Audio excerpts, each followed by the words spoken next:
মালয়েশিয়ায় বেতন না পেয়ে এক ব্যক্তির ওপর হামলা, অপরাধমূলক ভীতি প্রদর্শন এবং কর্মস্থলে চারাগাছ নষ্ট ও মালামাল ভাঙচুর করার অপরাধে ২৫ বছর বয়সী রফিক নামে এক বাংলাদেশিকে ২৬ মাসের কারাদণ্ড দিয়েছেন জোহর রাজ্যের ইয়ংপেং ম্যাজিস্ট্রেট আদালত। মঙ্গলবার ইয়ংপেং ম্যাজিস্ট্রেট আদালতে ৩টি অভিযোগের দোষ স্বীকারের পর বিচারক অরুণ নোবাল দাস এই আদেশ দেন।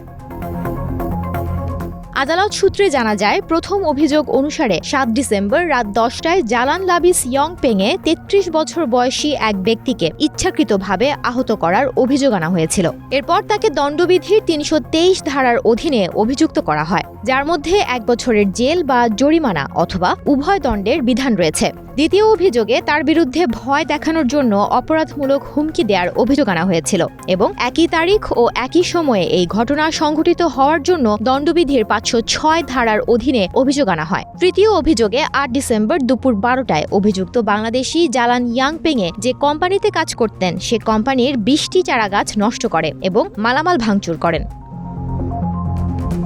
উভয় পক্ষের আপিল শোনার পর আদালত অভিযুক্ত বাংলাদেশিকে দণ্ডবিধির ৪২৭ ধারার অধীনে অপরাধের জন্য ১ বছরের কারাদণ্ড, ৩২৩ ধারার জন্য ৮ মাস এবং ৫০৬ ধারার জন্য ৬ মাসের কারাদণ্ড দেন। মামলার তথ্য অনুযায়ী অভিযুক্ত এবং নিয়োগকর্তার মধ্যে এর আগে বেতন নিয়ে তর্ক হয়েছিল, যা পরিশোধ করা হয়নি বলে জানা গিয়েছে। মালয়েশিয়া দক্ষিণ পূর্ব এশিয়ার একটি দেশ, যা তার সমৃদ্ধ সংস্কৃতি, সুন্দর প্রাকৃতিক দৃশ্য এবং দ্রুত উন্নয়নের জন্য বিখ্যাত। এই দেশটি বাংলাদেশিদের কাছে একটি জনপ্রিয় অভিবাসনের গন্তব্য হিসেবেও পরিচিত। বাংলাদেশি শ্রমিকরা কাজের ক্ষেত্রে সবসময় মালয়েশিয়াকেই প্রাধান্য দিয়ে এসেছে, কিন্তু প্রায় সময় দেশটিতে থাকা বিভিন্ন অভিবাসীর নানা কর্মকাণ্ডের জন্য তাদের কারাদণ্ড ভোগ করতে হয়। সুমনা মোস্তফা, প্রবাস খবর।